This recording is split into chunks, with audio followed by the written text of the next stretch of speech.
Imagine for a moment that you are walking through a deep forest at night and you hear a long low sound echoing through the trees. Most of us would feel a shiver down our spine because we recognize that sound as a wolf howl. We have been taught to hear it as a lonely cry or a sign of danger. But what if that sound is actually a highly specific piece of information? What if that howl is not just noise but a way of saying exactly who is calling and where they are standing? For thousands of years humans have lived alongside animals while remaining almost entirely deaf to the complexity of their lives. We see them as creatures of instinct rather than creatures of communication. We are currently living in a unique historical moment where for the first time we have the technology to listen in a way that was once impossible. By using advanced computer systems and smart software, we are beginning to find patterns in the sounds of nature that our own ears could never catch.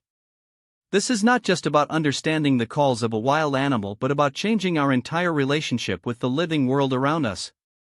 To understand this, we must look at the context of how we have historically viewed animal sounds. We have usually treated them like background music or a simple alarm system. We hear a dog bark and we think it wants food. We hear a bird sing and we think it is looking for a mate. We have reduced the vast vocabulary of the natural world into a few simple human categories. But the reality is far more complex.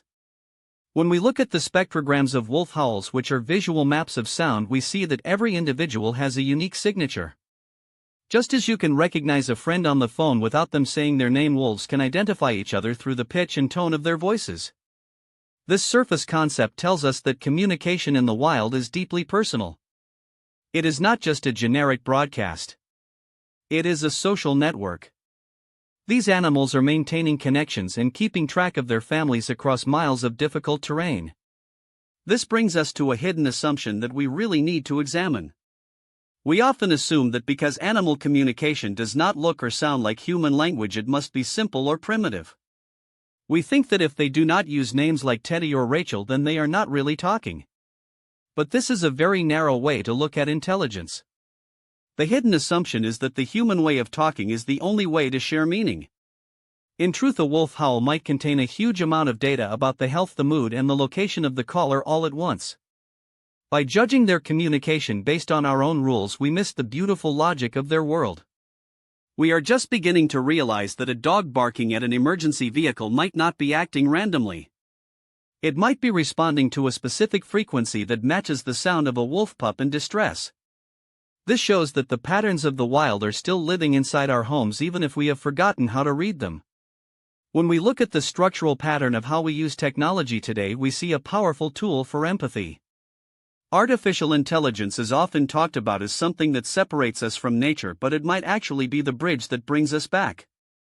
By processing thousands of sounds at once, computers can find the signals that our limited human brains miss.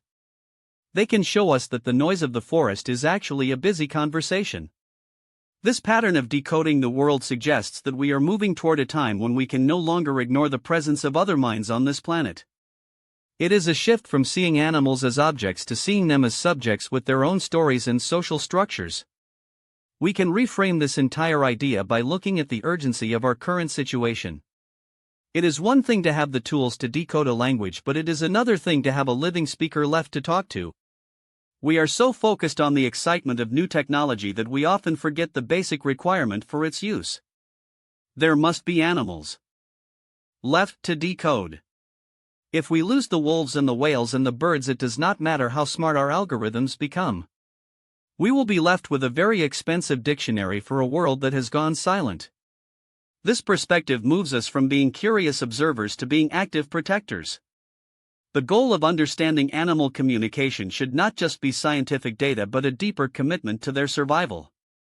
Applying this to our daily life means we should start paying closer attention to the non-human world right outside our doors.